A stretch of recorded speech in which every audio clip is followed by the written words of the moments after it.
Dunkirk, the most recent film from auteur-director Christopher Nolan, is about the evacuation of the British Expeditionary Force at Dunkirk and the idea of the Dunkirk spirit in 1941.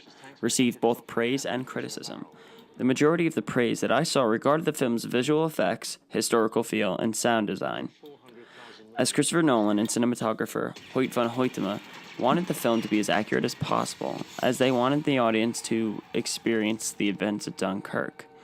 Nolan stated in an interview with NPR, "We really try to put you on that beach. We try to put you in the cockpit of that Spitfire above the beach. We try to put you on a boat coming over to help with the evacuation." He goes on to saying that, "I wanted the clearest, most real, most tactical sensibility for everything in the film, including the visual effects. And so we sourced real planes, real boats, we shot in the real location. Several days we found ourselves on the real beach watching the real little ships who'd actually taken part in the evacuation in 1940. They came back to Dunkirk." However, the major criticism that I saw was that some audience members did not like how the film was structured. Dunkirk was structured into 3 sections: land, 1 week, sea, 1 day, and air, 1 hour.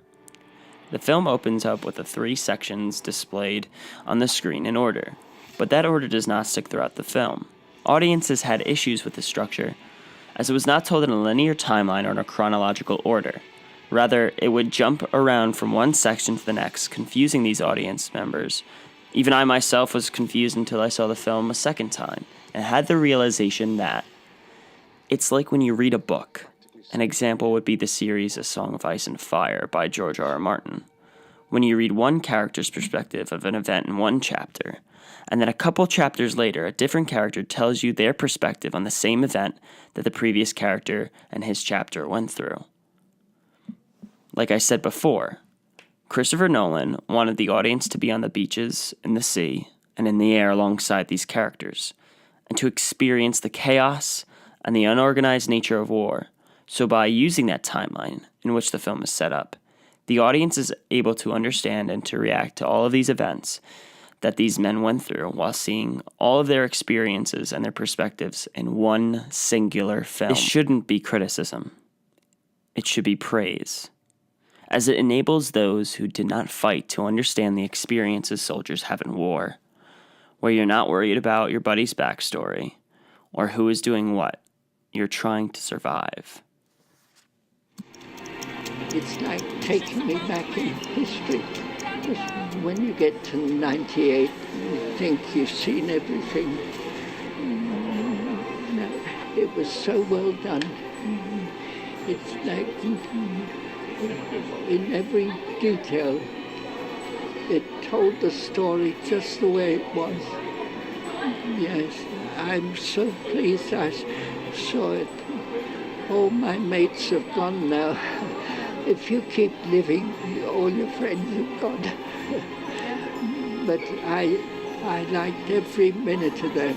I was just taken back all those years, you know. Such a lot of memories I have.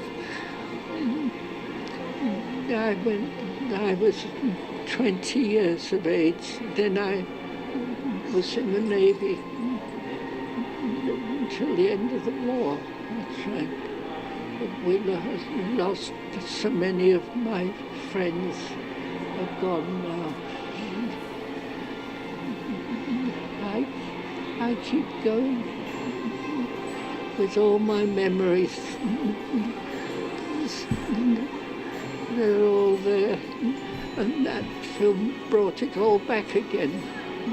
It all came back. You can tell by looking at the man and how he reacted to the film that Christopher Nolan's Dunkirk is as close to a real war-like experience filmgoers are going to get. This man's reaction has to be the penultimate compliment to Christopher Nolan, as it confirms what Nolan set out to do, and that was to put the audience alongside these men that gave everything to survive and to live and fight and die another day in order to save the world. Nolan's nonlinear timeline brings the audience an experience like no other World War II-based film has before. And although it's not what we are used to, it gives us an almost perfect recreation of the events at Dunkirk.